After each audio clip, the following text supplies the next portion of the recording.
तो दोस्तों, कहानी के 14वें भाग में आप सभी का स्वागत है। अगर आपने इससे पहले भाग नहीं देखे हैं तो आप हमारे चैनल में विजिट करके देख सकते हैं। तो चलिए कहानी शुरू करते हैं।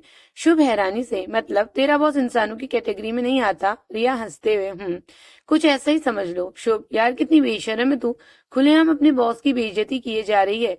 मुझे जब वो मिलेगा ना तो मैं उसे बताऊंगा कि तू कैसे उसके तारीफों के पुल बांधती है। रिया, शुभ चुप हो जाओ, अब तुम्हारा ज्यादा हो रहा है। शुभ, क्यों? मैं क्यों चुप हो जाऊं? अगर तुम्हें नहीं सुनना तो तुम अपने कान बंद कर लो। शुभ अब बार बार रिया को एक ही बात के लिए चिढ़ाए जा रहा था और रिया बुरी तरह चिढ़ रही थी। मानवी उन दोनों को देखकर बस हंसे जा रही थी। रिया शुभ को लास्ट बार वार्न करते हुए, शुभ, अब अगर तुमने एक भी शब्द कहा ना तो फिर जो होगा उसके जिम्मेदार तुम होंगे। शुभ अब भी हंसते हुए, कहा ना मैंने, अपने कान बंद कर ले। रिया ने सामने टेबल पर रखा टिश्यू बॉक्स उठाया और शुभ की तरफ फेंक दिया, लेकिन शुभ एकदम से नीचे झुक गया और टिश्यू पेपर का बॉक्स हवा में उछलते हुए शुभ से कुछ ही दूरी में पीछे की तरफ बैठे आदमी की पीठ पर जाकर लगा। जब उस आदमी ने पीछे मुड़कर देखा तो रिया का रो देने का मन किया। उस वक्त रिया की शक्ल देखने लायक थी। शुभ अब वापस से सीधे होकर बैठ गया और वो आदमी वापस मुड़कर अपने काम में बिजी हो गया। रिया गुस्से से, तुम्हें झुकने को किसने कहा था? शुभ हैरानी से, वाह बेटा, मतलब तुम भरी पब्लिक के बीच में मुझे इस तरह मारो और मैं बचने का प्रयास तक न करूं। सुधर जा रियो, वरना एक दिन बुरा फंसेगी। रिया सामने की तरफ देखते हुए, सच में बुरे तो हम फंसे हैं इस बार। शुभ, मतलब? रिया मुंह बनाते हुए, कुछ नहीं शुभ, मैंने तो सिर्फ इतना ही कहा था कि एक बार मुझे अपने बॉस से मिला दे, लेकिन तू तो मारपीट पर उतर आई। कोई अपने बॉस के बारे में ऐसे करता है, बातें करता है क्या? तू सच में टॉप लेवल की पागल है। जिस दिन मुझे तेरा बॉस मिल गया ना तो मैं उसे जरूर बताऊंगा तेरे मन के विचार उसके बारे में। रिया कुछ बोलती उससे पहले ही शुभ के पीछे से एक आवाज आई। उसके बाद रिया की शक्ल देखने लायक थी। बेचारी सच में बुरी फंसी थी इस बार। मैं भी तो जानूं क्या विचार हैं आपके मन में मेरे लिए, मिस रिया। रिया अपनी चेयर में उठ खड़ी हुई, लेकिन बोली कुछ भी नहीं। बेचारी रिया कब से शुभ को चुप रहने का इशारा कर रही थी, लेकिन वो बस अपनी धुन में बोले जा रहा था, जिसका खामियाजा अब रिया को भुगतना पड़ेगा। रिया मासूमियत से, सॉरी सर, वो हमने शुभ की तरफ फेंका था और गलती से वो टिश्यू का बॉक्स आपको लग गया। सॉरी, हमने कुछ भी जानबूझकर नहीं किया। शुभ मन में अचानक से इस लड़की के शोर कैसे बदल गए। शुभ ने पीछे मुड़कर देखा तो हैरान रह गया। उसके चेहरे के रंग उड़ गए। जय रिया को घूरते हुए, तुमसे तो मैं बाद में बात करता हूँ। कैसी हूँ मानवी? मैं तो बहुत अच्छी हूँ। रिया शुभ से, ये हमारे बॉस जय ओबरॉय, और सर ये हमारा दोस्त है शुभ। जय शुभ की तरफ देखते हुए, हेलो। जय कहते कहते रुक गया, लेकिन वो कुछ कहता उससे पहले ही शुभ बोल पड़ा। शुभ अपना हाथ आगे बढ़ाकर, हाय आई एम शुभ। जय ने कुछ सोचते हुए शुभ से हाथ मिलाया। रिया से, दीदी मुझे वॉशरूम जाना है। रिया, आप लोग बैठे, हम थोड़ी देर में आते हैं। चलो मानवी। रिया मानवी को लेकर वॉशरूम की तरफ बढ़ गई। रिया के जाते ही शुभ ने राहत की सांस ली। जय कुछ सोचते हुए, अगर मैं गलत नहीं हूँ तो आप वही है ना जो अभी कुछ देर पहले मुझसे टकराए थे, और आपका आइडेंटिफिकेशन कार्ड? शुभ जय की बात काटते हुए, जी आप बिल्कुल सही समझ रहे हैं, मैं वही हूँ, शुभम राठौर, राइट? शुभ गंभीर होकर, हाँ, लेकिन अब आप मेरा ये नाम और मेरी पहचान हमेशा के लिए भूल जाइए। मेरे जानने वालों के लिए मैं सिर्फ शुभ हूँ, सिर्फ शुभ। और प्लीज रिया के सामने इस बात का जिक्र मत कीजिएगा, please, it's a request. Jai मुस्कुराते हुए, don't worry officer, you can trust me. Riya भी मानवी को लेकर वापस आ जाती है। रिया अपनी चेयर में बैठते हुए, क्या बातें हो रही हैं आप दोनों के बीच? जय, करेक्ट, यही तो मैं भी जानना चाहता था कि क्या बातें हो रही थी तुम दोनों के बीच मुझे लेकर। रिया शुभ की तरफ देखने लगी और शुभ मुस्कुराते हुए उसे, शुभ की मुस्कुराहट में शैतानी साफ दिखाई दे रही थी। अगर आज जय यहाँ मौजूद नहीं होता तो रिया गुस्से में सच में उसका सिर फोड़ देती। शुभ, मैं बताता हूँ, ये तुम्हारी तारीफ कर रही थी। जय हैरानी से, रियली? कैसी तारीफ, जरा मुझे भी तो पता चले। तभी वेटर खाना लेकर आ जाता है। यह वेटर को डांटते हुए, पूरे 15 मिनट बाद आप खाना लेकर आ रहे हैं। शुभ, रिलैक्स रियो, वेटर से तुम खाना रख कर जाओ। शुभ एक स्वीट डिश रिया की तरफ बढ़ाते हुए, खाओ से और शांत हो जाओ। आई नो कि तुम्हें बहुत भूख लगी है, लेकिन उस पर गुस्सा करने से तुम्हारी भूख शांत नहीं हो जाएगी ना। शुभ बहुत प्यार से रिया को समझा रहा था। इस वक्त उसकी बातों में कोई शरारत नहीं थी। रिया ने जैसे ही खाने के लिए चम्मच उठाया, मानवी बोलने लगी, मुझे ये सब नहीं खाना। शुभ, ये सब नहीं खाना तो क्या खाना है? रिया अपनी चम्मच प्लेट में वापस रखते हुए, आपको क्या खाना है मानवी? मुझे नॉनवेज खाना है। शुभ ने गुस्से से मानवी को देखा और फिर रिया को। उसे डर था कहीं रिया नॉनवेज का नाम सुनकर खाना ना छोड़ दे। रिया ने भी एक पल मानवी को देखा, फिर जैसे ही वेटर को बुलाने लगी तो शुभ ने उसे रोक दिया। शुभ मानवी से, चलो। रिया हैरानी से, कहाँ? इसे नॉनवेज खाना है ना, तो मैं इसे नॉनवेज खिला कर लाता हूँ। चलो मानवी, हम उस टेबल में बैठकर खाएंगे। जय, क्यों? उस टेबल पर क्यों? यहाँ क्यों नहीं? यहाँ क्या प्रॉब्लम है? शुभ मुस्कुराते हुए, क्योंकि रिया नॉनवेज नहीं खाती जय सर। जय मुस्कुराते हुए, यू कैन कॉल मी जय। शुभ, ओके। चले मानवी। मानवी ने रिया की तरफ देखा तो उसने शुभ के साथ जाने का इशारा किया। रिया, उसे प्यार से खिलाना शुभ, ना कि डांट के। शुभ, और तू भी पहले ये स्वीट डिश खा ले, उसके बाद ही कुछ खाना। मैं थोड़ी देर में आता हूँ। लेकिन स्वीट डिश तो खाने के बाद खाया जाता है ना? शुभ, हाँ, मगर रियू को इसकी जरूरत है। रिया शुभ की बात पर मुस्कुरा दी। तुम भी कुछ खाओ, वैसे भी इतना कुछ अकेली जान के पेट में जाने से तो रहा। चे नहीं, मैं ऐसे ही ठीक हूँ। शुभ, एज योर विश। शुभ मानवी को लेकर दूसरी टेबल पर बैठ गया। रिया ने वेटर से कॉफी मंगवाई। खाने के साथ कॉफी? ये हमारे लिए नहीं, आपके लिए है। जय मुस्कुराते हुए, ओह थैंक्स। वैसे तुमने बताया नहीं, क्या विचार है तुम्हारे मन में मेरे प्रति? रिया के हाथ रुक गए। अब जय के सामने तो वो उसकी बुराई कर नहीं सकती थी। जय उसे ऐसे चुप देखकर, इट्स ओके, अगर तुम नहीं बताना चाहती तो। तुम्हारे दोस्त, क्या नाम है उसका? शुभ। शुभ से पूछ लूंगा। रिया ने घबराकर शुभ की तरफ देखा, जो मानवी को खिलाने में बिजी था, फिर जय की तरफ, जो उसे देखकर मुस्कुरा रहा था। हमारे मन में ऐसे कोई विचार नहीं है आपके प्रति जिसे आपका जानना जरूरी हो। आप क्यों बाल की खाल निकालने में लगे हुए हैं? ओके, चलो मान ली तुम्हारी बात। ये सुनकर रिया ने राहत की सांस ली। पिछली बार रिया के ऐसे ही कुछ बोल देने पर जय ने उसे किस तरह से परेशान किया था, ये वो कभी नहीं भूल सकती थी। पार्टी वाला सीन याद है ना आप लोगों को? और वो दोबारा ऐसा कोई सीन नहीं चाहती थी। लेकिन क्या रिया बच गई वाकई में? आशी और कीर्ति निकले तो शॉपिंग के लिए थे, लेकिन कीर्ति का कोई प्लान आज तक सही से पूरा हुआ है? घंटे भर की शॉपिंग के बाद कीर्ति ने मूवी देखने का प्लान बना लिया और आशी को भी उसके साथ जाना पड़ा। आशी को आज शाम अनुराग से मिलना था। मूवी की टाइमिंग 1 से 4 थी। यही सोचकर आशी ने मूवी के लिए हाँ कर दी कि वो 5 बजे अनुराग से मिल लेगी। बट अनुराग अब किसी दूसरे काम में व्यस्त हो गया था, तो उसने मिलने से मना कर दिया। इसलिए आशी का मूड ऑफ हो चुका था। लेकिन कीर्ति के होते हुए ऐसा ज्यादा देर तक होना मुमकिन नहीं था। शैतानी दिमाग में कोई खतरनाक आइडिया आया है। मेरे पास एक आइडिया है। और क्या है वो आइडिया? देख, कुछ ऐसा वैसा मत करना, तेरी शक्ल से पता चल रहा है तेरे शैतानी दिमाग में कुछ तो चल रहा है। कीर्ति मुस्कुराते हुए अपना फोन निकालकर किसी को कॉल करती है। किसे कॉल कर रही है? कीर्ति मुस्कुराते हुए, सब्र करो मेरी जान। कीर्ति के चेहरे पर एक शरारती मुस्कान थी, जिससे आशी को अब पक्का यकीन हो गया था कि ये कुछ कांड करने वाली है। लेकिन अब कोई फायदा नहीं था। कीर्ति रोते हुए, भाई आप प्लीज यहाँ जल्दी आ जाइए। अनुराग परेशान होकर, हाँ ठीक है मैं आ रहा हूँ, लेकिन पहले ये तो बता कि तू रो क्यों रही है और कहाँ आना है? कीर्ति रोते हुए, भाई आप प्लीज जल्दी से होटल ताज पहुंचो और प्लीज भाई से कुछ मत कहना। इतना कहकर कीर्ति ने फोन काट दिया। अनुराग बहुत घबरा गया था कीर्ति की ऐसी रोने वाली आवाज सुनकर। जल्दबाजी में इस बात पर ध्यान नहीं दिया कि कीर्ति ने उसे उसी होटल में बुलाया है जहां आशी से वो मिलने वाला था। आशी भी हैरानी से कीर्ति को देख रही थी। क्या था ये सब कीर्ति? कीर्ति बिंदास होकर, भाई को यहाँ बुलाने का तरीका। आशी परेशान होते हुए, अच्छा, और जब अनुराग यहाँ आएगा तब क्या होगा, ये सोचा है तूने? आज तो तू अपने साथ साथ मुझे भी मरवाएगी। Don't worry dear. और वैसे भी भाई को मैंने बुलाया है ना, तो तू क्यों इतना हाइपर हो रही है? आशी अब परेशान होते हुए, अगर वो नाराज हो गया तो? कीर्ति मुस्कुराते हुए, तो मैं हूं ना, मैं मना लूंगी। अब प्लीज ऐसी सड़ी हुई सी शक्ल मत बना, थोड़ा मुस्कुरा दे यार, आखिर तेरे लिए ही तो मैंने ये सब किया है। कीर्ति की बात पर आशी को हंसी आ गई, लेकिन मन में डर अब भी था। वो जानती थी कि अनुराग कितना परेशान हो गया होगा कीर्ति की इस हरकत पर। अनुराग 15 मिनट में होटल के बाहर था। वो भागता हुआ होटल के अंदर आया। कुछ ही पलों में उसकी नजर एक टेबल पर बैठी कीर्ति और आशी पर गई। दोनों ही वहां सही सलामत देखकर उसकी जान में जान आई। अब वो उन दोनों के पास गया। अनुराग को वहां देखकर आशी अपनी जगह से उठ खड़ी हुई। ये सब क्या है कीर्ति? तुम ऐसे फोन पर रो क्यों रही थी?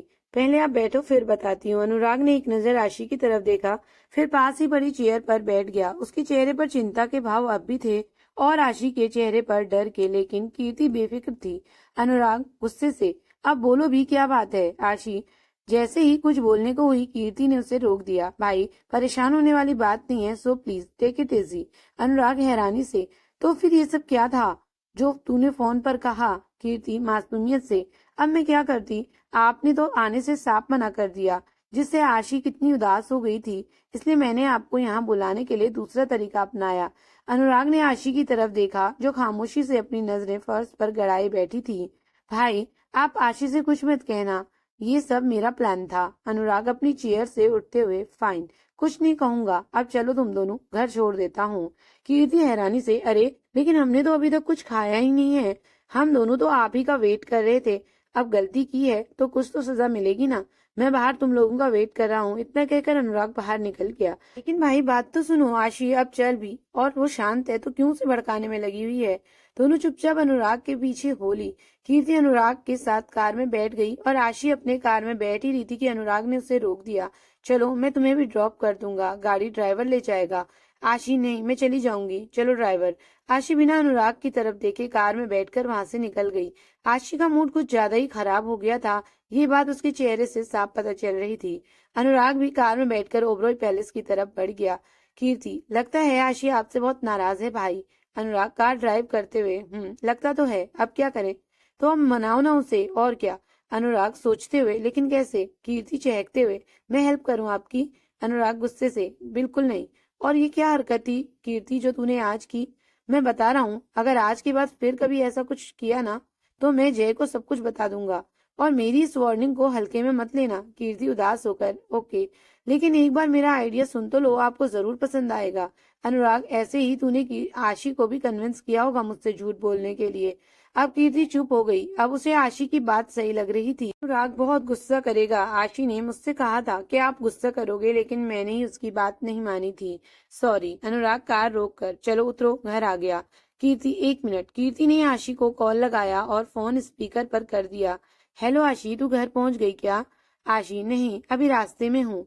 आशी बहुत लो साउंड कर रही थी, ये बात अनुराग ने भी महसूस की। कीर्ति परेशान होते हुए, यार तेरा एक बैग मेरे पास ही रह गया है, मैं यहीं बड़े चौक पर तेरा इंतजार कर रही हूँ। अनुराग हैरानी से कीर्ति को देखने लगा कि अब ये झूठ क्यों बोल रही है। आशी, अभी नहीं नहीं, मैं कल किसी से बैग मंगवा लूंगी, मैं अभी बहुत थक गई हूँ। कीर्ति, अच्छा ठीक है, तू मत आ, मैं आ जाती हूँ, तेरे घर वाले के पास वाले पार्क में हम मिलते हैं। तू तो जानती है ना, घर आऊंगी तो मामी को अच्छा नहीं लगेगा। जय, रिया, शुभ और मानवी होटल से निकलते हैं। जय अपनी कार की तरफ बढ़ता है, शुभ भी अपनी कार की तरफ। रिया और मानवी पार्किंग के बाहर शुभ का इंतजार कर रही हैं, लेकिन शुभ से पहले जय आ जाता है। जय अपनी कार दोनों के सामने रोक कर, बाय मानवी। मानवी रिया से अपना हाथ छुड़ाकर जय की कार की तरफ भागती है। मानवी को आता देख जय भी कार से बाहर आ जाता है। क्या हुआ, तुम ऐसे भागी क्यों। मानवी, आपको कुछ बताना है। बोलो। आपको पता है दीदी आपके बारे में शुभ भैया से क्या कह रही थी। रिया ने जैसे ही मानवी की बात सुनी, उसके होश उड़ गए। शुभ भी कार लेकर आ गया था। जय रिया की तरफ देखते हुए, नहीं, क्या कहती तुम्हारी दीदी। शुभ भैया ने कहा कि अपने बॉस से नहीं मिलवाओगी मुझे। तो दीदी ने कहा कि अगर आप इंसानों से मिलवाने लायक होंगे तभी तो आपको मिलवाएंगी ना। और दीदी ने ये भी कहा कि आप इंसानों की कैटेगरी में नहीं आते। जय, जो बड़े ध्यान से मानवी की बातें सुन रहा था, अब उसके फेस पर एक शरारती स्माइल थी, जिसे रिया बहुत अच्छे से समझ रही थी। रिया खुद से, हो गया बेड़ा गर्क, अच्छा खासा जा रहा था बंदा, क्या जरूरत थी मानवी को इन्हें रोक कर ये सब कहने की। शुभ रिया को खुद से ही बड़बड़ाते हुए देख रहा था। शुभ हंसते हुए, देख ले रियू, मैंने तो कुछ कहा भी नहीं, जय और तेरी इस बकबक ने सब बक दिया। रिया गुस्से से मानवी को घूर रही थी। मानवी मासूमियत से, जय सर मेरे फ्रेंड है, और अगर तुम उनकी बुराई करोगी तो मैं उन्हें जरूर बताऊंगी। रिया हैरानी से मानवी को देख रही थी।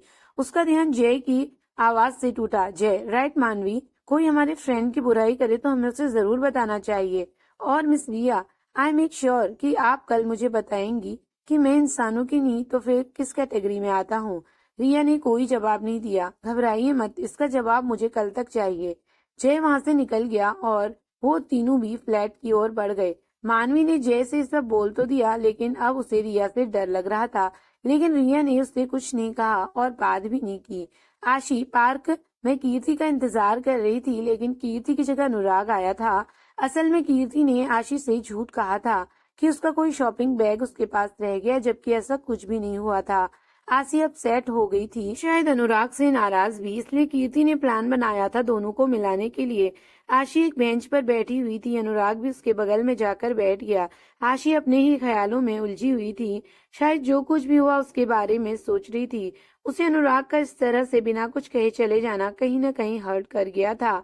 अनुराग ने आशी के हाथों पर अपना हाथ रखा तो उसने चौंक कर अपने बगल में देखा, सामने अनुराग का मुस्कुराता हुआ चेहरा था।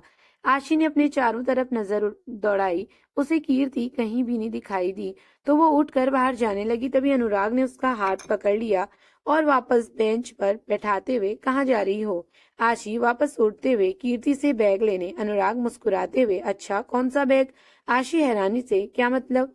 मतलब यही कि कीर्ति ने तुमसे झूठ बोलकर पार्क में रुकने के लिए कहा ताकि मैं तुमसे आकर मिल सकूं। आशी गुस्से से, क्यों क्यों मिलना है तुम्हें मुझसे? अनुराग आशी का हाथ पकड़ते हुए, अब क्या करूं, कोई इतना नाराज है तो उसे मनाना तो पड़ेगा ना। आशी अनुराग से अपना हाथ छुड़ाते हुए, मुझे घर जाना है, लीव माई हैंड। अनुराग बड़े प्यार से हाथ आशी के हाथों में किस करते हुए, how can I leave this hand जिसे मैंने जिंदगी भर थामे रखने का वादा किया है। अनुराग की बातों से अभी आशी थोड़ा शांत हो गई थी, लेकिन वो अब भी उसके साथ यहाँ रुकने को तैयार नहीं थी।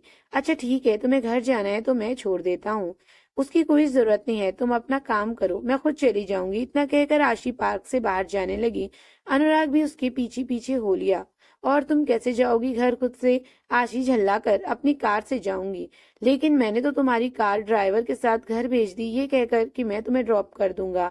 आशी अब तक पार्क के बाहर पहुंच चुकी थी। सच में उसकी गाड़ी अपनी जगह पर नहीं थी। आशी गुस्से से, तो क्या हुआ, गाड़ी नहीं है? मैं पैदल भी जा सकती हूँ, यहाँ से घर ज्यादा दूर नहीं है।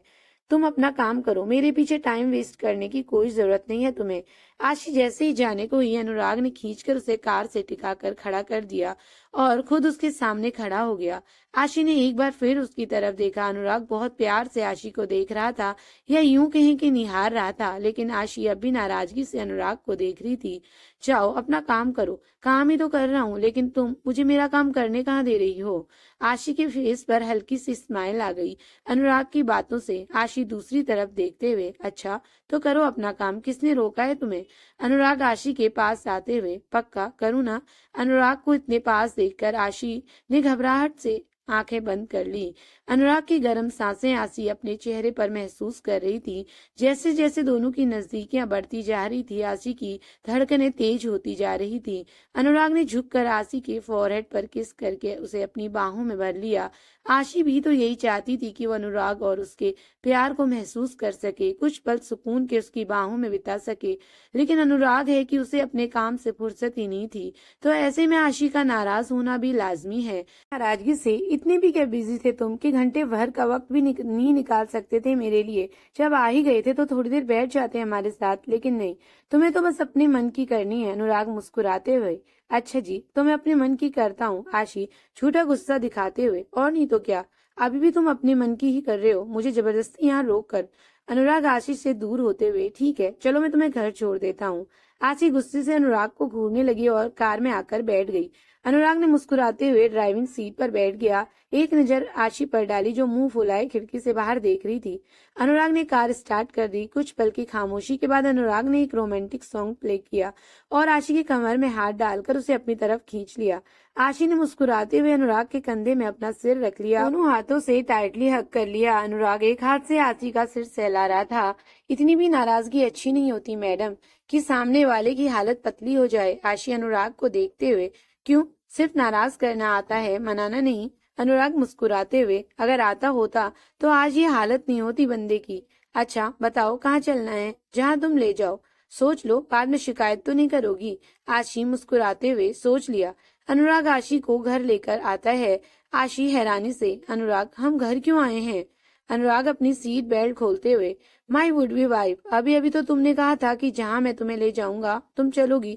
आशी परेशान होते हुए, लेकिन तुम्हारे घर? अनुराग आशी की बात काटते हुए, तुम्हारे नहीं हमारे घर, आफ्टर ऑल शादी के बाद तुम यहीं आने वाली हो। आशी, अच्छा और कब होगी हमारी शादी? अनुराग, बस बड़े पापा के आने की देरी है, फिर हमारी शादी और उसके बाद तो बस बस, तुम तो गाड़ी में बैठे बैठे ही ख्यालों की दुनिया में निकल लिए। अनुराग आशी को छेड़ते हुए, ठीक है, पहले गाड़ी से निकलते हैं, फिर अंदर चलकर मॉम को बताता हूँ कि उनकी बहू को कितनी जल्दी है उनके बेटे से शादी करने की। आशी मुंह बनाते हुए, क्यों, तुम्हें नहीं है जल्दी? अनुराग बिना कुछ बोले ही मुस्कुराते हुए कार से बाहर निकल गया और आशी अपनी ही उलझन में उसके साथ अंदर चली गई। बस यही सोचकर परेशान हो रही थी कि पता नहीं रागनी जी उसे ऐसे अचानक यहाँ देखकर कैसे रिएक्ट करेंगी।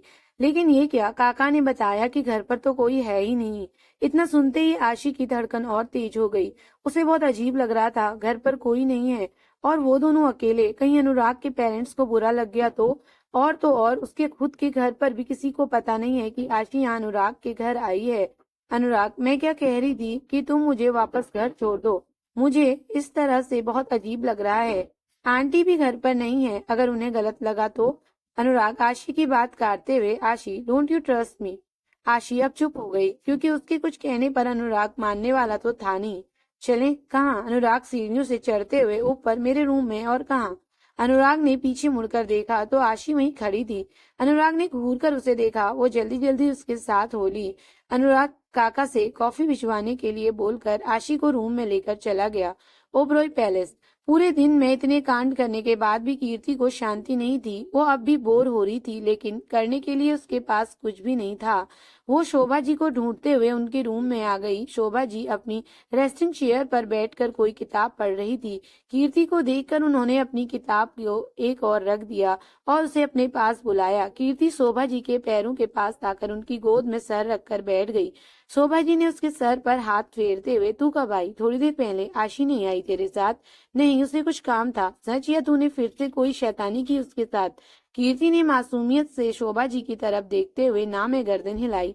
शोभा जी कीर्ति के कान खींचते हुए, तो फिर वो मुझसे मिलने क्यों नहीं आई? सुबह तो कह रही थी कि शाम को घर आएगी, फिर क्यों नहीं आई? कीर्ति अपने कान छुड़ाते हुए, सच्ची दादी माँ, मैंने कुछ भी नहीं किया। शोभा जी, लेकिन तेरी शक्ल से तो कुछ ऐसा ही लग रहा है। कीर्ति क्यूट सा फेस बनाकर, मुझे भूख लगी है दादी माँ। क्यों, आज बाहर नहीं खाया तुम लोगों ने? कीर्ति मुंह बनाते हुए, खाई ना, इतनी सारी डांट। शोभा जी हैरानी से, किससे? अनुराग भाई से। शोभा जी, अनुराग से क्यों? तू तो आशी के साथ गई थी ना?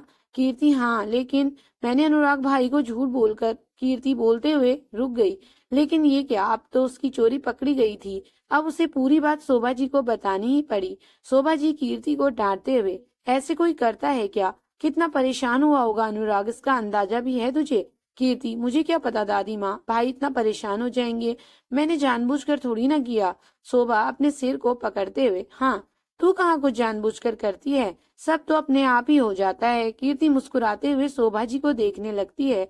अब तो कुछ खाने को दे दो। शोभा जी मुस्कुराते हुए, नहीं, आज तो डांट खाकर ही अपना पेट भर ले। कीर्ति बुरा सा मुंह बनाने लगती है। शोभा जी सिर पर चपत लगाते हुए, तू कब बड़ी होगी? कीर्ति हंसते हुए, इतनी बड़ी तो हो गई हूँ, अब आप क्या चाहते हो कि मैं आपके जैसी बुढ़ी हो जाऊं?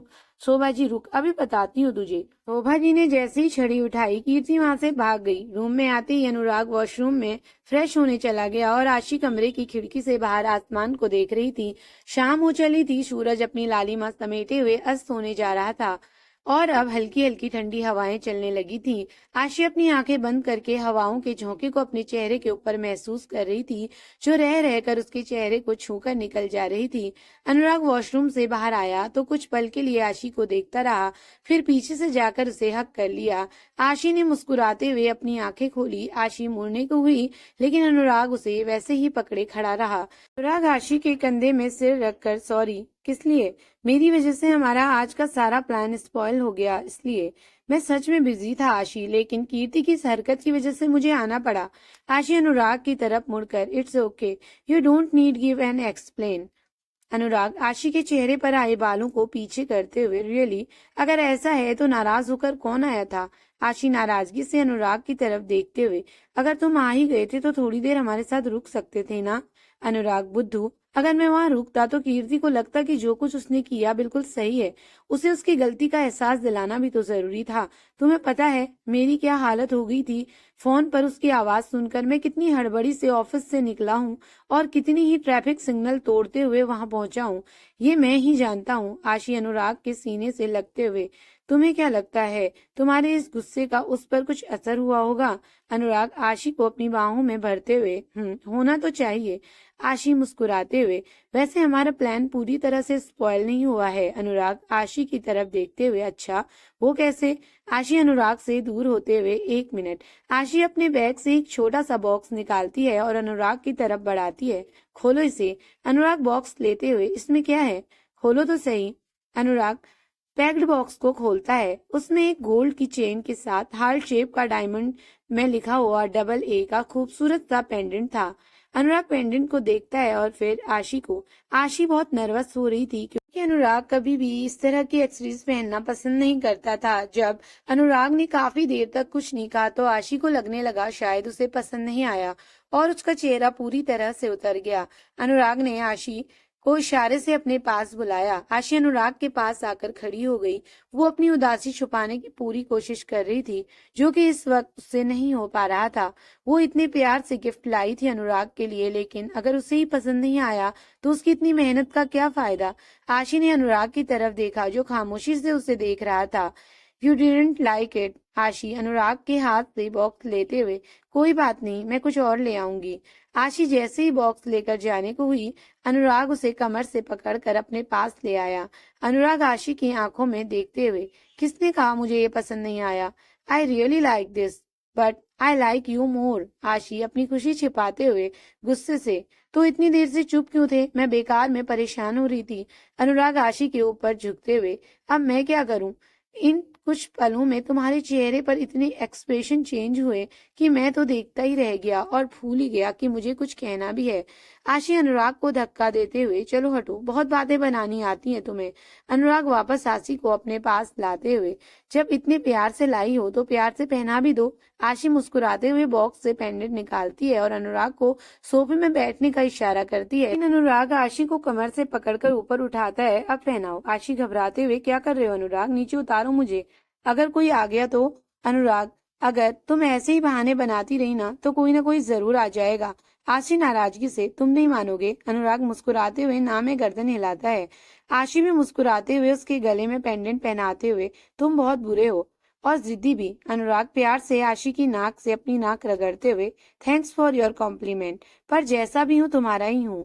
अब तो इस आदत डाल लो, और कोई ऑप्शन नहीं है तुम्हारे पास। आशी अनुराग के गले में दोनों बाहें डालकर उसकी आंखों में देखते हुए, दूसरा ऑप्शन चाहिए भी किसे? मैं तो इसी में खुश हूँ। अनुराग बहुत इनसेंट लुक में आशी को देखने लगता है। आशी शर्मा कर अनुराग के सीने से मैं अपना चेहरा छिपा लेती है। अनुराग, काफी टाइम हो गया है, प्लीज मुझे घर छोड़ दो। अनुराग आशी का चेहरा अपने हाथों में लेकर, सच कहूँ, जब तुम ऐसे शर्माती हो ना तो मुझे तुम पे और ज्यादा प्यार आता है, इतना कि मैं सब कुछ भूल जाता हूँ। थैंक्स मुझे एक्सेप्ट करने के लिए, इतना प्यार करने के लिए। आई नो कि मैं काम में बिजी होने की वजह से तुम्हें टाइम नहीं दे पाता, लेकिन इसका मतलब ये नहीं कि तुम मेरे लिए इम्पोर्टेंट नहीं हो या फिर मेरा प्यार तुम्हारे लिए कम हो गया है। बस काम का प्रेशर थोड़ा ज्यादा है और बाकी चीजों का भी, लेकिन इसके साथ ही कुछ और भी जो दिन ब दिन बढ़ता जा रहा है, मेरा प्यार तुम्हारे लिए। आशी एक बार फिर शर्मा कर अनुराग के सीने से लग गई। अनुराग आशी को अपनी बाहों में भरते हुए, आई लव यू आशी, लव यू सो मच। अगर मेरी कोई भी बात तुम्हें बुरी लगे तो बेझिझक मुझसे कह सकती हो। तुम्हें पूरा हक है मुझसे शिकायत करने का। आशी अपना सिर उठाकर अनुराग की तरफ देखते हुए, तुम्हारे इतने कुछ कहने के बाद मेरे पास तुम्हारी शिकायत के लिए कुछ बचा ही नहीं है। हाँ, एक चीज जरूर कहना चाहूंगी। अनुराग ने इशारे में पूछा, क्या? आई लव यू, तुमसे भी ज्यादा। अनुराग कुछ पल के लिए आशी को देखता रहा, फिर झुक कर उसके नरम पंखुड़ियों जैसे होंठ पर अपने होंठ रख दिए। आशी की आंखें अपने आप ही बंद हो गईं। Mumbai Worli apartment, Worli south Mumbai. यहाँ से समुद्र का नजारा बड़ा ही शानदार होता है। रिया का पार्ट्स मुंबई वर्ली में है। उसके रूम की बालकनी से बाहर हॉल की बालकनी से समुद्र का सुंदर नजारा साफ दिखाई देता है। रिया अपने कमरे की बालकनी में खड़ी समुद्र की तेजी से उठती गिरती पत्थरों से टकराती लहरों को देख रही थी। शुभ दूसरे कमरे में अपना कुछ काम कर रहा था और मानवी तो आते ही सो गई। वैसे भी रिया उससे बात नहीं कर रही थी और पूरे दिन थकी हुई थी। पहले फ्लाइट, फिर फ्लैट सेट करना, उसके बाद शाम की आउटिंग। शुभ रिया के रूम में आया, वो अभी बालकनी में ही खड़ी थी। मानवी बेड पर सो रही थी। रिया को रूम में ना पाकर शुभ बालकनी की तरफ बढ़ गया। रिया शांत सी समुद्र से आती लहरों के शोर को सुन रही थी। शुभ कुछ पल के लिए शांत था, उसे देखता रहा, फिर आगे बढ़कर उसके हाथों को अपने हाथ में रख दिया।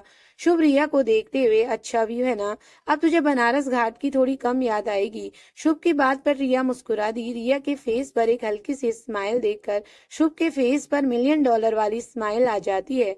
यहाँ से ओबरॉय इंडस्ट्रीज ज्यादा दूर नहीं है, बस 21 मिनट का रास्ता है। तुझे कैब आराम से मिल जाएगी बांद्रा के लिए। रिया ने शुभ की तरफ देखते हुए, तुम्हें इतना कुछ कैसे पता है मुंबई के बारे में? शुभ रेलिंग से टिक कर खड़े होते हुए, तेरे लिए मैं इतना तो कर ही सकता हूँ। रिया शुभ के कंधे में सिर रख कर, एक तुम ही तो हो जो हमारे लिए इतना कुछ कर सकते हो। रिया की बात पर शुभ मुस्कुराने लगा। पता है, सेमिनार में हमें सौम्या मिली थी। शुभ रिया के सिर से अपना सिर टिकाते हुए, कौन सौम्या? हमारे कॉलेज वाली सौम्या, सौम्या सिन्हा। शुभ हैरानी से, वो यहाँ क्या कर रही है? वो भी सेमिनार अटेंड करने आई थी। उसने कुछ गड़बड़ तो नहीं की ना? सौम्या ने सेमिनार में जो कुछ भी किया, रिया ने वो सब सबको नहीं बताया। वैसे भी रिया को लगता था कि उसकी वजह से शुभ सौम्या से दूर दूर रहता है। नहीं, हमारी तो उससे बात भी नहीं हुई थी। शुभ रिया की तरफ देखते हुए, सच कह रही है? रिया लहरों को देखते हुए, अब दोनों ही खामोश हो गए। सिर्फ लहरों का शोर था और ठंडी ठंडी हवाओं का झोंका जो रह कर रिया के बालों को शुभ के चेहरे पर बिखेर दे रहा था। रिया कुछ सोचते हुए, शुभ, बोलो। तुम्हें सौम्या से एक बार बात करनी चाहिए। शुभ ने कोई जवाब नहीं दिया। शुभ, तुम सुन रहे हो ना? शुभ रिया की तरफ देखते हुए, तुम्हें सो जाना चाहिए, सुबह जल्दी उठना है ऑफिस के लिए। रिया शुभ की तरफ देखते हुए, तुम हमारी बात को इग्नोर कर रहे हो। शुभ नाराजगी से, तू बात ही ऐसी कर रही है तो मैं क्या करूं? शुभ वहां से जाने लगा तो रिया ने उसे सामने आकर खड़ा रोक दिया। अब क्या हुआ? सौम्या तुम्हें पसंद करती है शुभ, तुम्हें उसे एक मौका देना ही चाहिए। शुभ मुस्कुराते हुए, मुझे नहीं पता था तुम्हें इतनी जल्दी है मुझसे पीछा छुड़ाने की। रिया गुस्से से, ये कैसी बातें कर रहे हो तुम? और अगर ये मजाक था तो हम मजाक के मूड में बिल्कुल भी नहीं है। शुभ गंभीर होकर, मैं भी कोई मजाक नहीं कर रहा हूँ। तो तुम समझती नहीं हो या फिर तुम समझना नहीं चाहती कि मैं क्या चाहता हूँ? रिया हैरानी से शुभ को देख रही थी। उसे शुभ का बिहेवियर कुछ समझ में नहीं आ रहा था और ना ही उसकी बातें। शुभ गुस्से में क्या बोल गया उसे खुद भी नहीं पता था। रिया शुभ का हाथ पकड़कर उसे बालकनी में लगी चेयर में बिठाती है और खुद उसके सामने बैठ गई। रिया शुभ की आंखों में देखते हुए, तो समझाओ हमें, क्या चाहते हो तुम? क्या तुम किसी और को पसंद करते हो? शुभ कुछ पल के लिए रिया को देखता रहा, फिर नजरें फेर कर दूसरी तरफ देखने लगा। अगर नहीं तो सौम्या से बात करने में क्या हर्ज है? हमें बिल्कुल अच्छा नहीं लगता कि हमारी वजह से तुमने आज तक उससे ढंग से बात तक नहीं की। हमारे खातिर मान जाओ प्लीज। शुभ रिया से अपना हाथ छुड़ाकर उठा और रेलिंग की तरफ मुड़कर खड़ा हो गया। शुभ, बिना किसी भाव के इस बारे में बात करने का कोई फायदा नहीं है। रिया शुभ के पास आते हुए, क्यों क्यों फायदा नहीं है?